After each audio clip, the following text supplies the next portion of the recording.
Oke, bismillahirrahmanirrahim. Assalamualaikum warahmatullahi wabarakatuh. Alhamdulillah, nahmaduhu wa nasta'inuhu wa nastaghfiruh wa na'udzu billahi min syururi anfusina wa min sayyiati a'malina. May yahdihillahu fala mudilla lahu wa may yudlil fala hadiya lahu.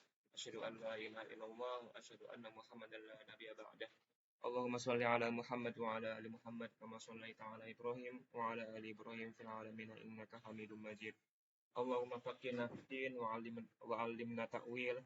Allahumma anfa'na bima 'allamtana wa 'allimna ma yanfa'una wa zidna 'ilma. Rabbana zidna 'ilman nafi'a warzuqna fahman kamila wa quwwatan fil dzakirah wa alifna min ibadikas sholihin.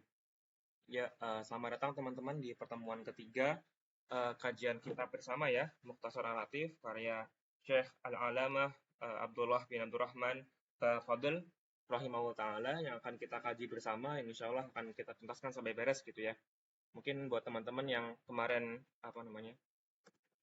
berhalangan hadir, aku izin subscribe dulu ya.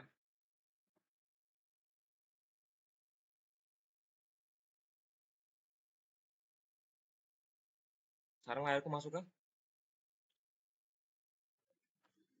Ya, kita kemarin baru pengantar tentang bab toharoh ya gitu ya.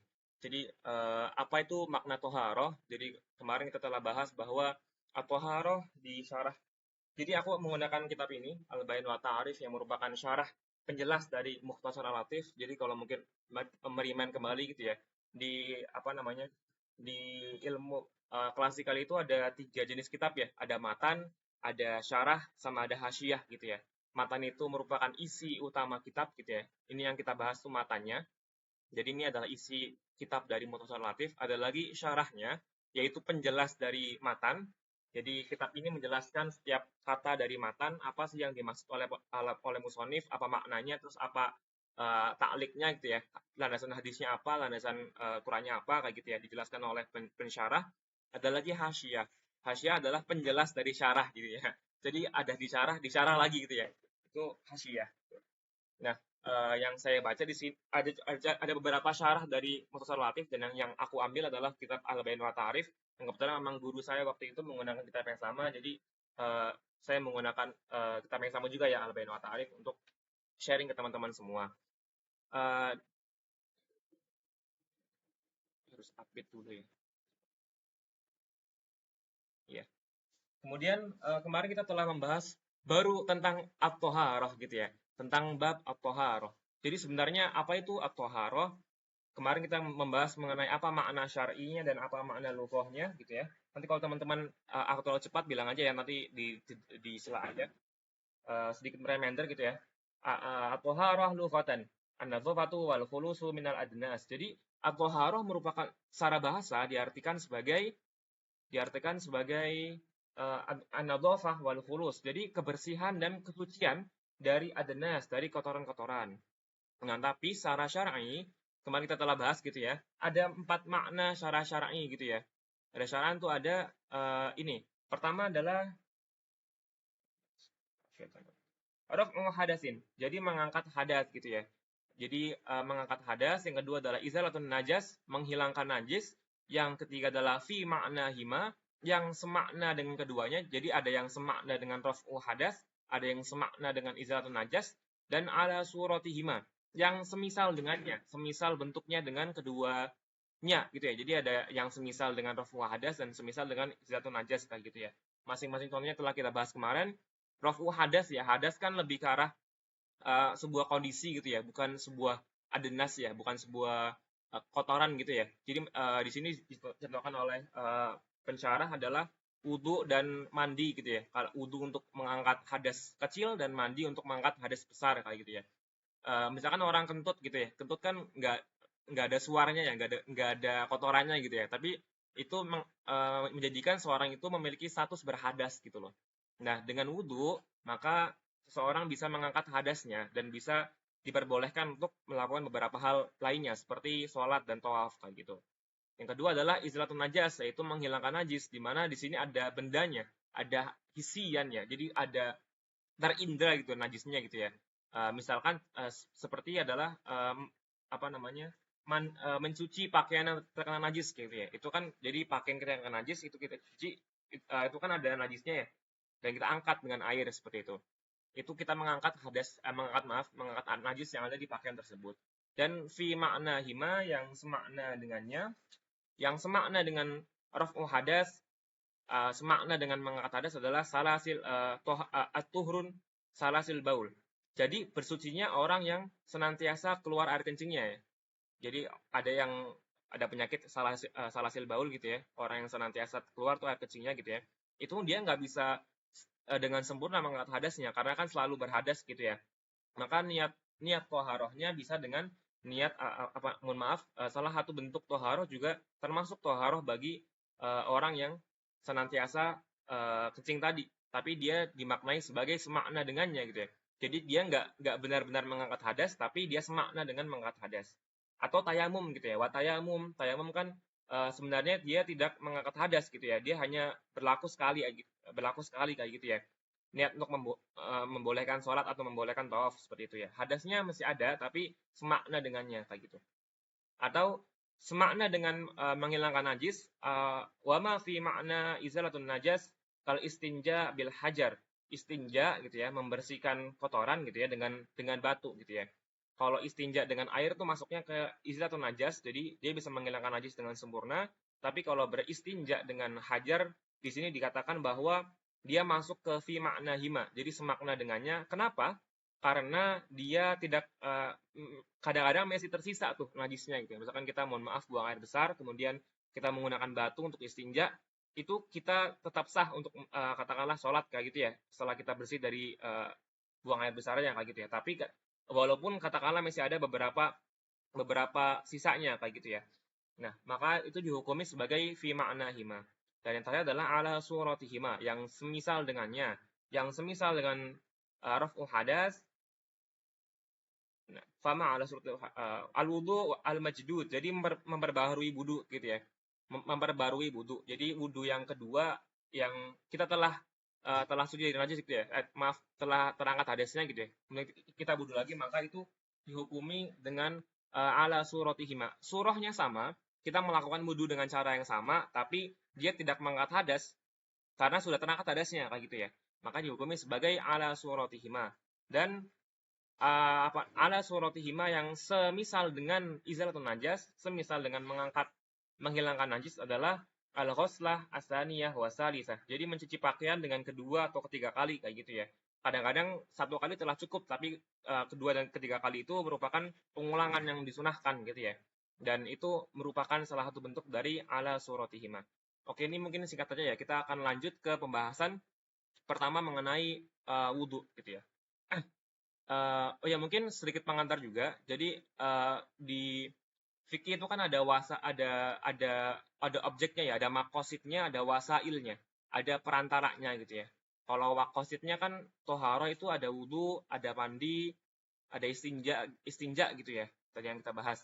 Nah, wasailnya atau cara-caranya itu ada dua, ada dengan air dan dengan batu kayak gitu ya. Ada lagi dengan debu sih untuk tayamum ya. Nah, untuk beberapa kitab lain itu dimulai dengan wasail wudunya. Jadi membahas mengenai apa itu air mutlak, apa itu air mutanajis dan sebagainya. Jadi beberapa ulama juga ada yang langsung ke maqasidnya, langsung ke inti bahasanya yaitu tentang wudhu itu sendiri. Dan kebetulan untuk kitab yang kita kaji kali ini, Al-Mukhtasar Al-Latif karya Syekh Abdullah bin Abdurrahman Mufadol, beliau memulai kitabnya kitab bab taharah ini dengan langsung ke maksudnya, itu dengan wudhunya, wudhu langsung kayak gitu ya. Oke, kita akan langsung bahas ya. Ada yang mau membacakan kitabnya? Mas Rizky atau Mas Zain, Mas Fekwew, Mas Idan? Ada yang bersedia membaca kitabnya? Kita akan berhenti sampai sini, sampai faslun furudhi wudhu. Adakah?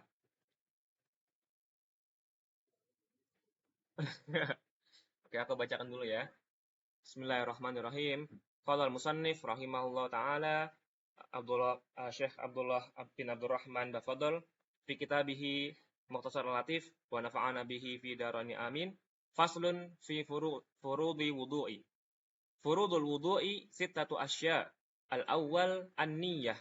Imma niyyatur raf'i hadas awit taharah li salati wal wudu'i. Wa takunu hadhihi niyyah inda ghuslil wajhi. Asani ghuslul wajhi jami'ihi sya'ran wa basharan illa batinal lihyatil kasifati wal 'aridainil kasifaini. Asalis ghuslul yadaini ma'al mirfaqaini. Ar-rabi' mashu syai'in min basharati ra'si aw sya'rihi walau ba'da sya'ratin. Wal al-khamis ghuslu rijlaihi ma'al ka'baini. As-sadis at-tartibu hakada. Cukup. Jadi pada bagian kali ini penulis menjelaskan mengenai fardu wudu gitu ya. Dijelaskan ada 6 fardu wudu di sini. Fardu wudu'i sitatu asya. Ada 6 fardu wudu. Yang pertama al-awwal an-niyah. Jadi yang pertama adalah tentang niat. Imma niyatu raf'i hadas awit thaharah lis-shalah awal wudu. Jadi niatnya itu bisa berupa niat untuk mengangkat hadas, atau niat untuk thaharah untuk sholat, atau niat untuk wudu itu sendiri. Jadi niat untuk wudu itu sendiri gitu ya. Tanpa meniatkan untuk apa gitu ya. Langsung hanya untuk wudu aja kayak gitu ya. Wa takunu hadhihi niyyah 'inda ghuslil wajhi. Dan niat ini dilakukan ketika mengusap wajah. Asani ghuslul wajhi jami'ihi sya'ran wa basharan. Yang kedua, fardu yang kedua adalah mengusap wajah semuanya, baik sya'ronya, baik rambutnya, au basharan atau kulitnya. Kecuali illa batinal lihyatil kasifati. Kecuali bagian dalam jenggot yang tebal. Jadi buat teman-teman yang jenggotnya tebal, itu di sini kan dijelaskan harus mengusap semua bagian wajah ya, termasuk sya'ran wa basharan, rambutnya dan kulitnya gitu ya. Tapi kecuali bagi laki-laki yang memiliki rambut yang tebal, maka bagian dalamnya tidak wajib dibasuh. Nanti kita akan bahas lebih dalam ya di syarahnya. Wal aridaini al-kasifaini, dan jambang ya. Jambang yang di sini di bagian apa namanya? Di bagian pipi gitu ya. Dan 2 jambang yang tebal. Jadi bagian dalamnya itu tidak wajib dibasuh ketika dia tebal. Kapan tebal, kapan tipis akan kita bahas di syarahnya nanti. Aku bacakan dulu matanya ya. Asalis ghuslul yadaini ma'al mirfaqaini. Membasuh tangan beserta sikunya ya. Jadi di sini beserta sikunya.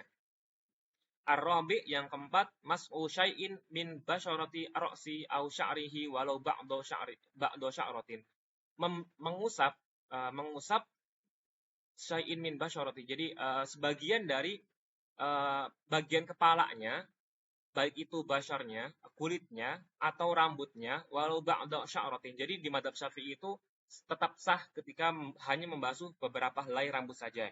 Nanti akan dibahas mengenai detailnya bagaimana. Yang al-khamis, yang kelima adalah ghuslu rijlaihi ma'al ka'baini. Jadi membasuh kedua kaki beserta apa sih namanya? Ka'baini itu mata kaki ya. Ma'al ka'baini beserta mata kakinya. Asadis at-tartibu hakada, tertib. Jadi harus urut dari mulai wajah, tangan, kepala, dan sampai ke kaki. Kita akan membahas mengenai fardu wudu itu sendiri di awal ya. Di sini saya bacakan beberapa poin penting dari pensyarah. Aku mengambil syarah tadi dari Syekh Ahmad Yusuf An-Nasafi. Jadi pertama kita bahas dulu mengenai sebenarnya apa itu wudu gitu ya. Apa itu wudu? Al-wudu ulukhatun ismun li ghuslin ba'dul a'dha'i. Jadi secara bahasa al-wudu itu diartikan sebagai membasuh sebagian anggota badan gitu ya. Misalkan kita mencuci tangan gitu ya, itu termasuk secara bahasa masuk ke kategori wudu.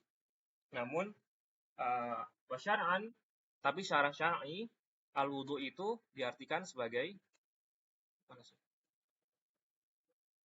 sorry ya. Jadi al-wudu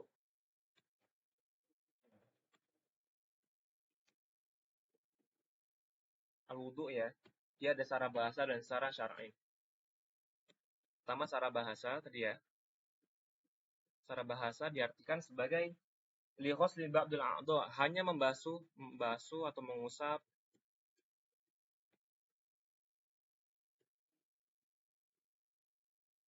sebagian anggota tubuh ya. Sebagian anggota tubuh. Nah, secara syara'an Syara syara'an, syara syar'inya diartikan sebagai apa? Ismun li ghusli a'dha'i makhsusatin bi niyatin makhsusatin. Jadi adalah sebuah nama untuk mencuci atau membasuh ya. Membasuh, membasuh sebagian anggota tubuh ya. Anggota tubuh yang khusus dengan niat yang khusus. Niat yang khusus. Jadi ada anggota tubuhnya dikhususkan, bagian-bagian tertentu saja, dan niat pun diniatkan khusus juga kayak gitu ya. Nanti perkara mengenai niat bakal kita bahas mungkin ya, tapi nggak bakal panjang, mungkin kita di sesi lain, di kitab lain gitu ya, tentang niat itu sendiri ya. Karena niat itu bahasan yang cukup panjang ya. Kayak misalkan boleh nggak sih menggabungkan niat, boleh nggak sih niatnya apa namanya? Iya tadi menggabungkan niat ya, misalkan kita ada apa namanya? Saum wajib sama saum sunnah boleh nggak sih disatukan gitu ya? Atau boleh nggak sih menyatukan dua hal yang sunnah dalam satu gitu ya? Dan lain sebagainya. Itu pembahasannya cukup panjang mengenai niat, mungkin akan kita bahas di kitab lain. Jadi di sini syara-syara'in diartikan sebagai membasuh anggota tubuh yang khusus dengan niat yang khusus. Seperti itu ya. Wa furidha al-wudu'u ma'a sholati lailatal Isra. Jadi wudu ini difardukan beserta sholat pada malam Isra, pada malam Isra Mi'raj gitu ya. Nah, kita kembali kitab tadi disebutkan oleh musannif bahwa furudhu wudu isatatu asya. Ada 6 fardu wudu. Dijelaskan bahwa arba'atun thabitatun bil kitabil aziz. Jadi yang 4 fardu wudu ya. Fardu. Dia ada 4, ada 6. Yang 4 dia sabit ditetapkan dengan qaul Allah azza wa jalla dalam kitabnya, yaitu ghuslu wajah, membasuh muka.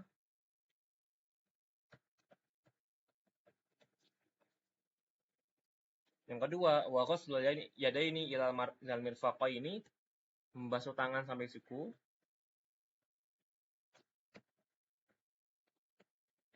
Tangan sampai siku. Yang ketiga adalah wa mashu syai'in minar ra'si, mengusap ya. Mengusap ini berbeda ya.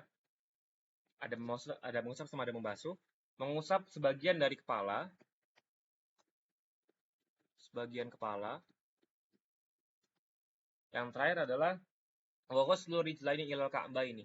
Membasuh lagi, membasuh kaki sampai mata kaki ya. Apa dalilnya? Dalam surat Maidah Allah berfirman ya, ya ayyuhalladzina amanu idza qumtum ilas sholati faghsilu wujuhakum, maka basuhlah muka kalian, wa aydiyakum, dan basuhlah tangan kalian ilal marafiq, sampai ke siku, wamsahu biru'usikum, dan usaplah kepala kalian, wa arjulakum ilal ka'bain, dan basuhlah kaki kalian sampai mata kaki. Ya ayyuhalladzina amanu idza qumtum ilas sholati faghsilu wujuhakum wa aydiyakum ilal marafiq wamsahu biru'usikum wa arjulakum ilal ka'bain. Jadi 4 hal itu, 4 fardu wudu yang dijelaskan oleh Syekh Abdullah bin Abdurrahman Al-Bafadhol ini, 4-nya adalah dari kitab Al-Qur'an, dari firman Allah seperti itu ya. Dan yang 2 sisanya dari hadis Nabi. Jadi wa fardoni sabitani bisunnah. Ada 2 yang difardukan karena sunnah. Ini kan karena sunnah ya. Karena hadis ya. Ini karena Al-Qur'an. Yang pertama adalah apa? Adalah niat.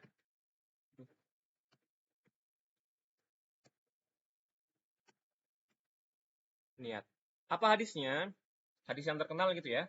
Hadis pertama dari kitab Arba'in Nawawi juga ya.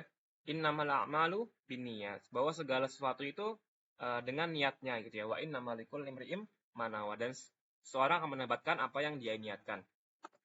Kemudian yang kedua, at-tartib. Tertib gitu ya. Tertib itu juga dilandaskan oleh dari sebuah hadis sallallahu alaihi wasallam, yaitu ibda'u bima bada'allahu bih. maka mulailah dengan apa yang Allah mulai dengannya. Ibda'u bima bada'allahu bih. Maka mulailah dengan apa yang Allah mulai dengannya.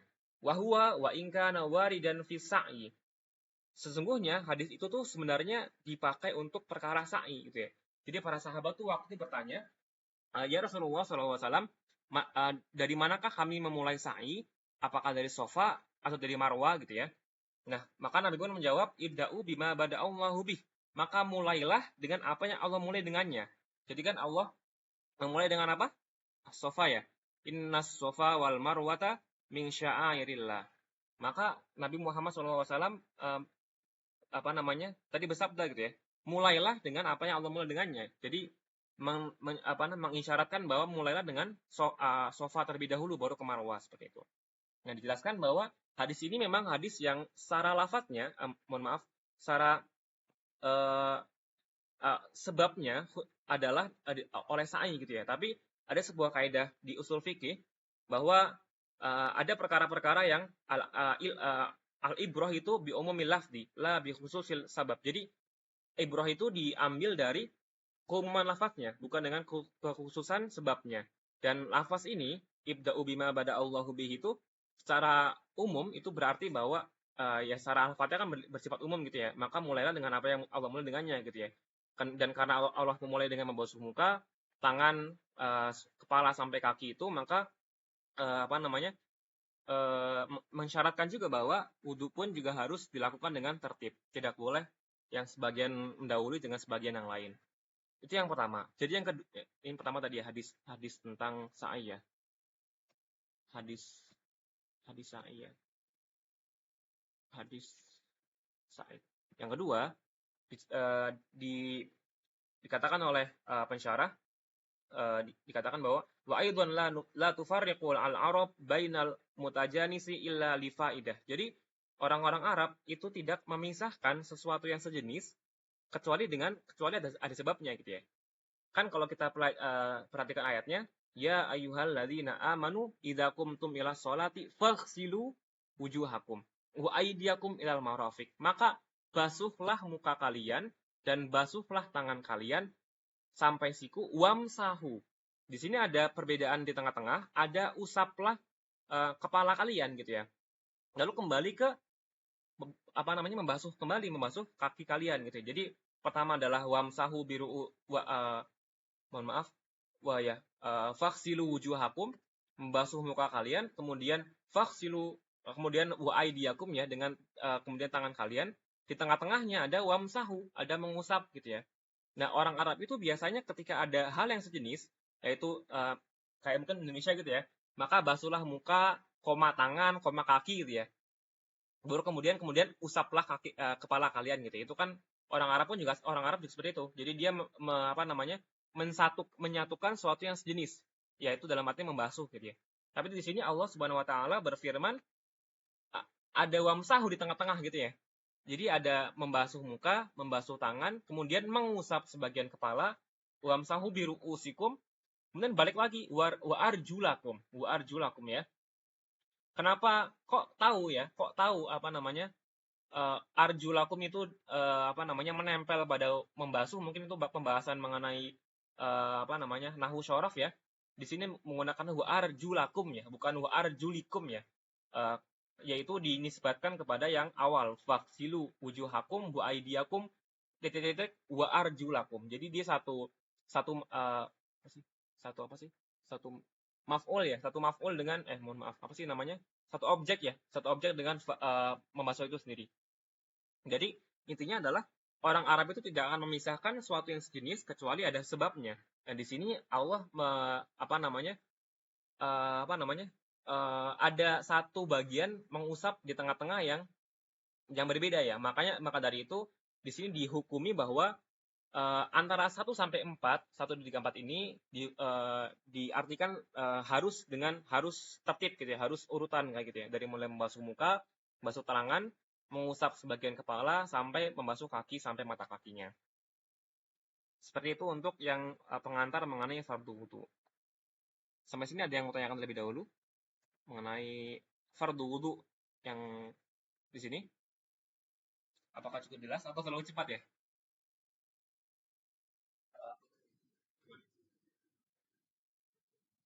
Iya,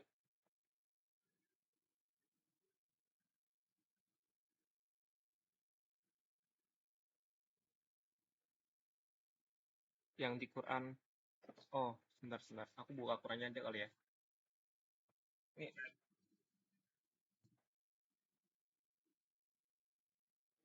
oh, yang terkait lafaz ya?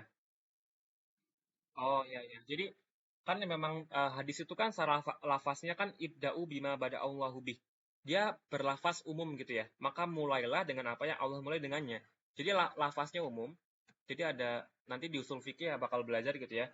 Al-ibrah, ada kaidah al-ibrah masih bi umumi lafdi bi umumi al-lafdi. Ash-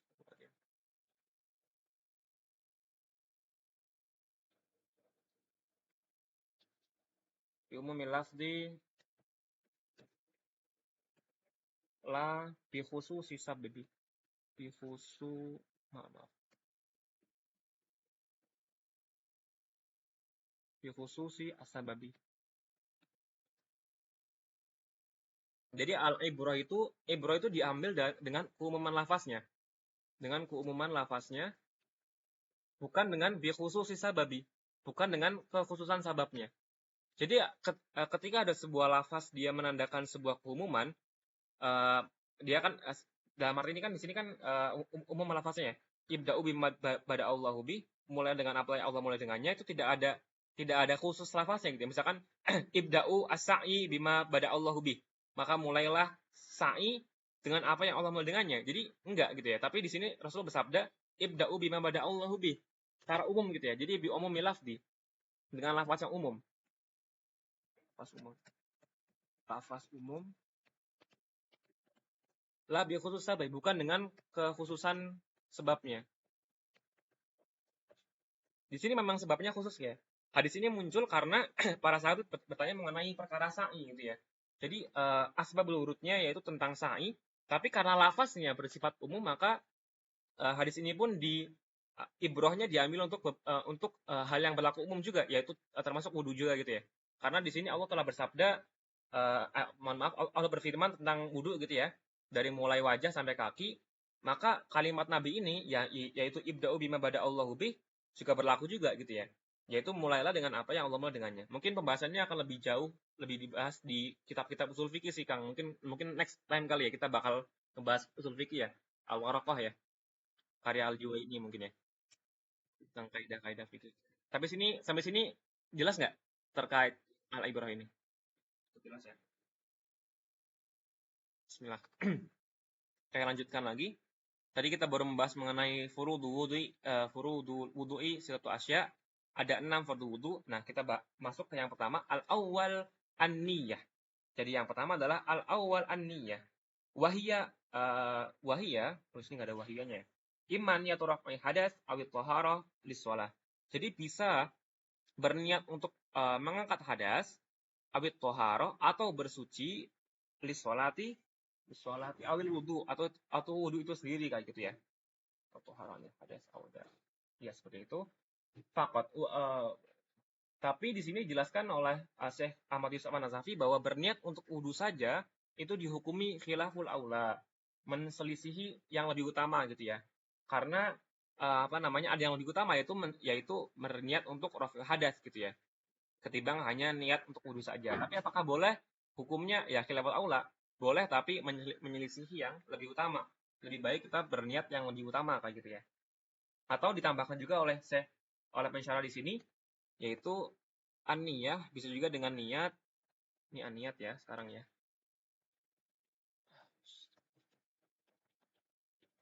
Niat. Tadi yang dikatakan oleh Pak musonifnya, penulis kitabnya ada niat eh, mengangkat hadas.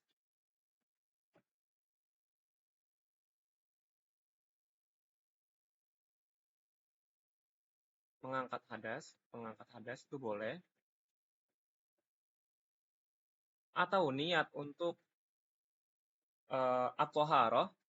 Toharoh itu sendiri ya. Jadi saya niat wudhu untuk toharoh gitu ya. Toharoh. Yang ketiga adalah niat untuk wudhu itu sendiri gitu ya. Ini dari musonif ditambahkan oleh pensyarah ada lagi niat untuk au niat istibahah muftaqirin ila wudu. Jadi niat melakukan sesuatu yang muftakirin yang membutuhkan ila wudu, yang membutuhkan wudu.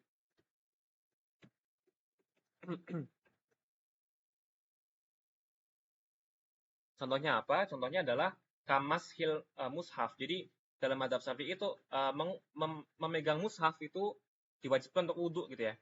Apa dalilnya? Kitab apa sih? Mohon maaf, Al-Waqiah gitu ya. La yamassuhu ilal mutahharun. Di sini para ulama Syafi'iyah mengartikan bahwa tidak boleh seorang itu yang tidak tohir ya, tidak punya wudu itu apa namanya? Memegang kitab, maaf, memegang Quran gitu ya. Maka dari itu ketika kita wudhu untuk niat untuk memegang mushaf maka boleh. Jadi sah juga niatnya kayak gitu ya. Nah, tapi di sini ditambahkan lagi wala tasihu niyatun istibahati ma yastahibbu lahu al-wudu. Tapi tidak cukup, tapi nggak bisa gitu ya. Nggak bisa kecuali apa? Berniat yang sebenarnya wudhu hanya sebagai sunnah doang. Kecuali atas sesuatu yang hanya disunahkan wudhu. Yang hanya disunahkan wudhu ya. Jadi ada perkara-perkara yang wudhu tuh hanya sunnah saja gitu ya. Contohnya apa? Qiraatil Quran, membaca Quran. Nah, di sini ada apa namanya? Membaca Quran tuh hukumnya sunnah untuk wudhu kayak gitu ya. Tapi menyentuh mushafnya wajib wudhu. Itu di madzhab Syafi'i seperti itu. Jadi misalkan kita membaca Quran tanpa bil ghaib ya, membaca Quran tanpa Quran gitu ya, baca langsung dengan hafalan itu boleh nggak pakai wudhu. Tapi hanya disunahkan saja. Tapi ketika kita memegang mushaf maka harus memiliki wudhu. Awil hadis atau juga membaca kitab-kitab hadis gitu ya. Itu juga disunahkan untuk wudhu. Tapi misalkan kita niat wudhu untuk membolehkan kita membaca kitab-kitab hadis itu tidak cukup, tidak sah niatnya kayak gitu ya. Li'annahu yastahibbu bila wudu. Karena dua perkara tadi itu hanya yastahibbu yastabihuhu. Jadi hanya disunahkan saja, bukan yastakirruhu, bukan memerlukan ya, bukan memerlukan wajib wudu seperti itu. Nah, di sini ada tanbihan, ada catatan ya. Catatan. Lalu bagaimana tentang niatnya orang yang salasil baul? Niatnya orang yang senantiasa keluar air kencingnya gitu ya. Nah, di sini dijelaskan bahwa man kana hadisu huda iman kasal silbaul, barang siapa yang kondisinya adalah selalu senantiasa kencing gitu ya. Nawa istibahatul fardu sholati au nahwiha, maka dia perlu niat wudu dengan niat yaitu membolehkan sholat, istibahah di sholat, istibahah ya, istibahah. Atau niat untuk membolehkan sholat ya. Membolehkan. Sholat atau tawaf gitu ya. Sholat atau tawaf. Jadi dia bukan niat untuk merafi hadas karena hadasnya masih ada gitu ya. Dia niat untuk istibahah. Untuk agar dia boleh untuk sholat ya. Agar dia boleh untuk boleh untuk tawaf seperti itu ya. Perkara tentang salasil baul seperti apa nanti bakal kita bahas di bab berikutnya tentang istinja ya, karena dia kan juga ada najisnya ya gitu ya. Tapi di sini hanya perkara niat ya. Bagaimana niat tentang orang yang salasil baul, yaitu dia perlu niat untuk istibahah di sholat, membolehkan dia untuk sholat. Wala yakfihi niyatu raf'i hadas, maka tidak cukup, dia nggak bisa berniat, tidak bisa berniat ketika dia raf'u hadas. Raf'u hadas. Kan kalau misalnya kita di Indonesia kan diajarkan para guru-guru kita ya, nawaitul wudu'i li raf'il hadasi gitu ya. Kita niat wudu untuk mengangkat hadas gitu ya. Namun bagi orang-orang yang salasil baul, yang senantiasa keluar air kencingnya, maka tidak cukup niat itu dengan untuk meniat mengangkat hadas itu sendiri. Awit toharoti anhu, dan juga tidak bisa niat toharoh gitu ya. Karena sejatinya dia masih najis, dia masih hadas gitu ya. karena dia senantiasa buang air kecil seperti itu. Kemudian dijelaskan lagi oleh musannif, wa takunu hadhihi niyyah inda ghuslil wajhi. Dan niat ini dilakukan kapan? Dilakukan ketika membasuh wajah. Jadi di mazhab Syafi'iyah itu ada apa namanya? Perkara afdol ya, perkara afdol niat itu dilakukan ketika pertama kali. Jadi ini akan bahasnya agak panjang sih. Mungkin perkara apa itu niat sendiri ya? Apa itu niat? Niat adalah secara bahasa ya. Ini di kitab apa namanya? Qawaid fiqhiyah gitu ya. Apa itu niat? Jadi niat adalah qasdu syai'in muqtarinan bi fi'lihi. Qasdu syai'in muqtarinan bi fi'lihi. Jadi memaksudkan sesuatu yang berbarengan dengan pengerjaannya gitu ya. Jadi misalkan kita mau niat sholat, maka kapan niat sholat? Yaitu pertama kali fardu sholat. Apa itu fardu sholat? Yaitu ya itu adalah takbiratul ihram. Ihram gitu ya. Jadi Allahu Akbar itu adalah itulah kapan kita niat gitu ya. Kita niat mau sholat. Dan perkara nanti ini bakal panjang banget soal niat ya. Apakah harus dilafatkan, apa tidak, sebagainya itu mungkin akan makan waktu sendiri ya. Jadi kita akan bahas di tempat lain gitu ya. Tapi sejatinya kalau di mazhab Syafi'iyah itu niat itu dilakukan muqtaran bi fi'li. Berbarengan gitu ya. Berbarengan dengan fi'linya, dengan pengerjaannya. Berbarengan. Jadi misalkan kita lafazkan, ini mungkin preview aja. Lafazkan nawaitu sholat duhri gitu ya. Apakah itu termasuk niat itu sendiri? Itu bukan niat gitu ya. Itu hanya pelafatan niat ya, lafdu niat gitu ya. Membantu hati kita agar hati kita sudah benar-benar siap untuk sholat kayak gitu ya. Jadi ketika kita Allahu Akbar itu benar-benar sudah niat untuk sholat seperti itu ya. Nah, sama juga dengan wudhu gitu ya. Karena wudhu itu fardunya dimulai dengan membasuh wajah, maka niatnya dimulai dengan ketika kita membasuh wajah. Jadi kita mengambil air lalu membasuh wajah, itu langsung kita niatkan untuk fardu wudhu. Nah, di sini tapi ada tanbihan, ada catatan gitu ya. Al-afdalu ayyanwiya al-mutawaddi 'inda al-ghuslil kaffaini sunanal wudu. Jadi niat itu ada niat sunnah sama niat wajib ya.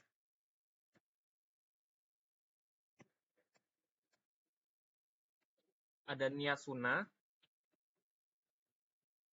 sama niat wajib gitu ya. Bahwa afdolnya apa namanya paling afdolnya itu kita niat sunnah wudu yaitu ketika kita membasuh telapak tangan, karena kan sunnahnya kan dibuat dengan telapak tangan gitu ya. Membasuh telapak tangan. Telapak tangan. Dan niat wajibnya yaitu kapan? Yaitu ketika membasuh wajah. Jadi kita niat sunnah terlebih dahulu ketika membasuh telapak tangan, baru kita niat wajib wudhu ketika kita membasuh kedua wajah kayak gitu ya. Tapi mungkin di kitab lain ya, memang ada yang mengatakan boleh saja kita niat itu dilakukan ketika membasuh telapak tangan, itu sah-sah saja. Tapi di sini dikatakan oleh yang diambil oleh Syekh Abdullah bin Abdurrahman tuh dia mengambil yang paling utama yaitu meniatnya itu ketika membasuh wajah seperti itu ya. Cukup panjang lagi soal niatnya. Aduh, 2 halaman sedikit, mungkin sedikit preview aja ya. Jadi ada ahkamun niat, tentang hukum-hukum niat gitu ya. Ahkamun niat. Hukum-hukum niat. Kenapa? Aku lupa ya. Hukum niat ya. Mungkin kalau kemarin kita kan telah membahas tuh di awal-awal tentang hukum bismillah dan hukum hamdalah gitu ya. Jadi karena apa namanya? Para ulama itu apa namanya? Ya ada apa namanya? Ada kaidah gitu ya. Ada kaidah tentang apa ya ini deh? Apa ya ini?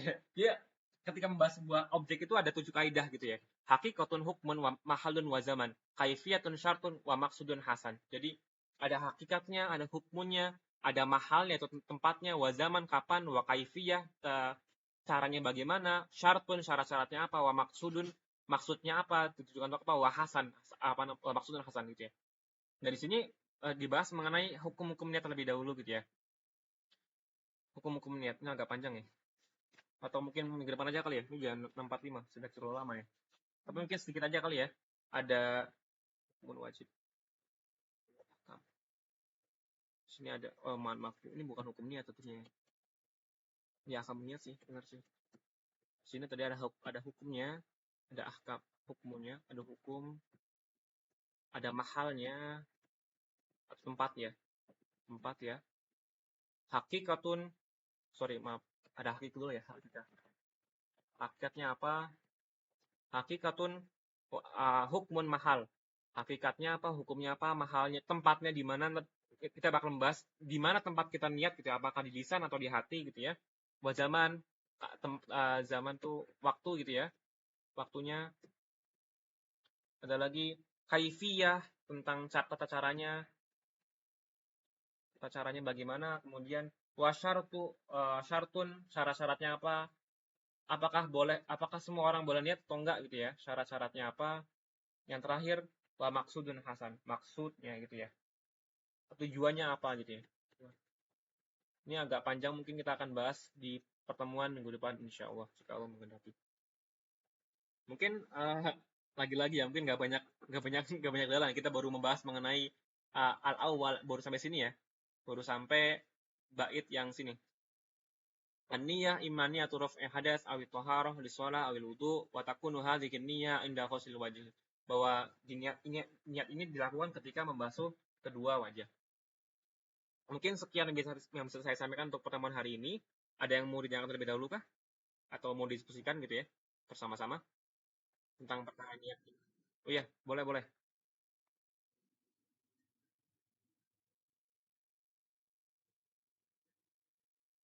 Oh enggak, Dan. Karena kan itu kan satu kesatuan ya. Tadi kan apa itu niat gitu ya. Mungkin kita bakal membahas terlebih dahulu apa itu niat gitu ya. Tadi niat adalah qasdu syai'in muqtaran bi fi'li.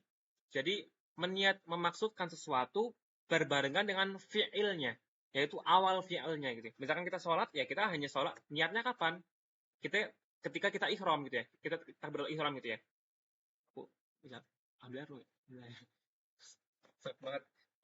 Nah, tapi ketika misalkan kita sujud, kita apa namanya ruku gitu, itu kita nggak perlu niat lagi gitu. Karena itu dilakukan muqtaran bi fi'li, dengan awal fi'ilnya, gitu ya, dengan awal fi'ilnya. Semakin itu mungkin ada dua pengecualian ya, ada saum sama haji. Nah, mungkin bakal dibahas di tempat lain ya. Kenapa kita saum itu niatnya di malam hari, bukan ketika kita apa namanya fajar terbit gitu ya. Itu mungkin bahasan lain gitu ya. Tapi secara umum niat itu dilakukan ketika awal sesuatu gitu ya. Nah, perkara wudhu tadi kita kan dimulai dengan yang fardunya dimulai dengan membasuh wajah. Apakah setelahnya kita perlu niat terus-menerus sampai kaki? Ya tidak gitu, dan jadi hanya niat diniatkan ketika awalnya saja, yaitu ketika kita membasuh wajah. Dan tadi apakah misalkan kita memulai wudhu langsung kumur-kumur tanpa membasuh tangan gitu, karena kan tangan juga sunnah gitu ya, katakanlah airnya sedikit atau kenapa gitu ya, apakah kita kumur-kumur itu juga harus niat? Ya kalau kita mulai dengan kumur-kumur ya bisa, dan dengan niat ketika kumur-kumur saja gitu ya, entah itu idan mau niat sunnah atau niat wajib gitu ya. Tapi tadi ya di sunnah di afdolnya kita mulai sesuatu yang wajib dengan niat wajib, yang sunnah dengan niat sunnah gitu. Jadi ketika kita membasuh telapak tangan kita niatkan sunnah, habis itu tangan, habis itu kumur-kumur mahmadoh gitu ya, kemudian masukkan air ke hidung, kemudian baru apa namanya membasuh wajah. Itu ketika wajah kita niatkan lagi untuk niat wajib wudhu seperti itu. Tapi apakah niatnya harus terus menerus daiman sampai akhir, sampai kaki? Ya tidak, tapi hanya ketika awalnya saja gitu ya, yaitu ketika membasuh wajah.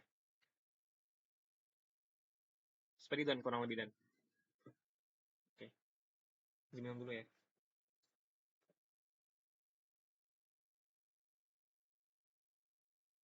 Ada lagi yang ditanyakan kah? Atau mendiskusikan tentang perkara niat ini? Ya, kitab bagus ya, yang itu yang apa namanya, Qawaid fikih itu cukup panjang tuh, setengah kitabnya sendiri membahas mengenai niat ya, karena niat juga perkara yang penting gitu ya.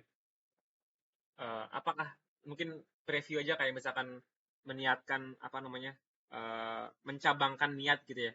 Apakah kita perlu mendeklar, oh saya mau niat subuh, sholat subuh atau niat niat sholat duhur gitu ya. Apa atau cukup dengan saya mau niat sholat saja gitu ya. Itu bakal dibahas lebih lanjut di kitab itu. Mungkin kita bakal next time kali ya. Kita agendakan buat bahas kitab yang itu. Maqasid syariah. Maqasid apa sih? Qawaid fikih ya. Qawaid fikih ya. Ada lagi yang mau tanyakan kah tentang perkara niat atau perkara wudhu atau yang lainnya mungkin ya?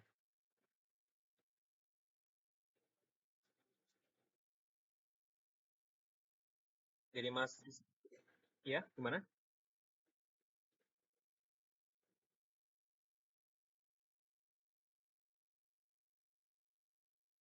Dari Mas Rizky atau dari Mas VQ ada yang mau tanyakan? Atau cukup?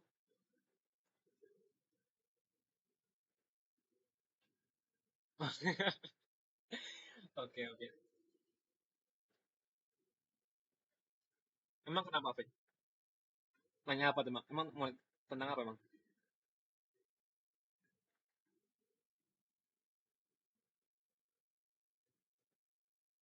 Oh iya, memang niat memang sangat rumit karena kata Imam Syafi'i itu niat tuh sepertiga dari ibadah ya. Karena kan semua seperti kan ibadah kan ada tiga tempat ya. Pertama ada di hati, di lisan, sama di anggota tubuh gitu ya. Nah, niat itu kan perkara hati gitu ya. Jadi dia menempati sepertiga bagian ibadah karena semua ibadah tuh butuh niat gitu ya. Niat mengenai wudhu, niat mengenai sholat, haji sebagainya itu pembahasannya sangat panjang ya. Bahkan tadi aku bilang aku habis berapa pertemuan sama Ustadz Abdullah gitu ya, Abdul Negara ya, itu sampai 10 pertemuan tuh habis buat niat doang tuh, dari awal sampai akhir ya. Tapi itu pun masih baru kuliah kuliah doang tuh, baru tentang kaidah-kaidah fikihnya doang tuh, baru tentang niat doang. Itu panjang banget emang tentang tadi melafazkan niat juga gitu ya, melafazkan niat, tempatnya niat di mana, hukum-hukum niat bagaimana, itu kan cukup panjang ya. Termasuk tadi ya, menggabungkan niat ya. Boleh nggak sih kita gabungkan sholat? Boleh nggak? Yang aku kasih kuis ya. Boleh nggak sih kita gabungkan sholat tahiyatul masjid dengan sholat qobliyah?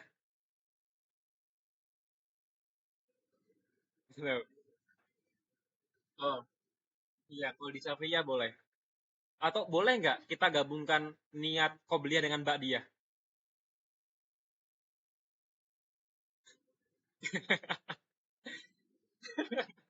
Iya, itu ada beberapa kaul ya. Tapi kenapa dan? Tapi kan bisa bisa kamu bisa qobliyah setelah setelah sholat dan itu boleh. Justru perkara qobliyah subuh itu kalau misalnya kita ketinggalan nih, kita sangat sangat disunahkan untuk mengkodok qobliyah subuh setelah subuh. Jadi kita lakukan qobliyah subuh setelah subuh itu boleh. Justru saat ini justru iya, jatuhnya kodok dan jatuhnya adalah kita mengulang sholat ya, kodok sholat. Niatnya kita niat kodok sholat. Tapi di madhab syafi'i ya itu itu sangat dianjurkan, bahkan sangat sunnah muakkad gitu ya. Kalau kita ketinggalan misalkan katakanlah sudah keburu bangun, udah imam sudah sholat subuh gitu ya, kita setelah sholat kita niatkan kodok kodok qobliyah subuh itu sangat dianjurkan di madhab syafi'iyah. Kenapa? Karena pahalanya sangat besar.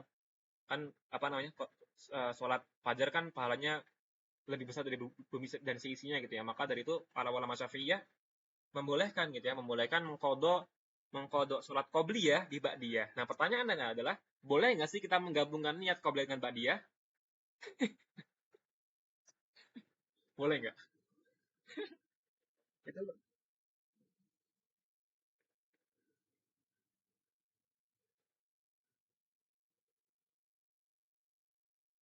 iya benar. Makanya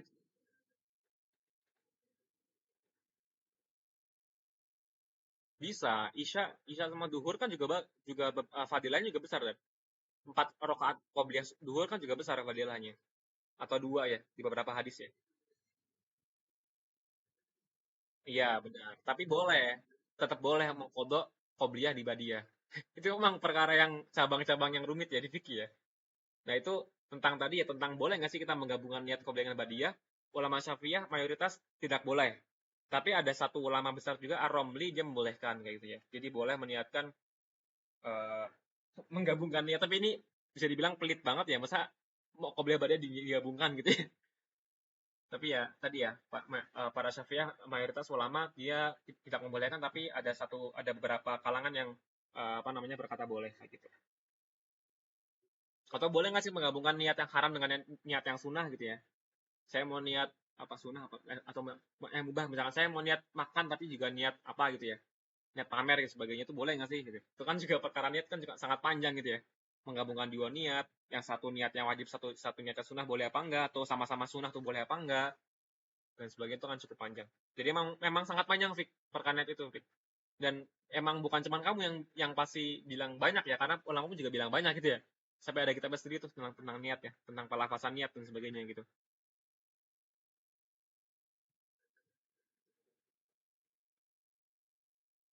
seperti itu. Ada lagi kah yang mau didiskusikan atau mau di-sharing?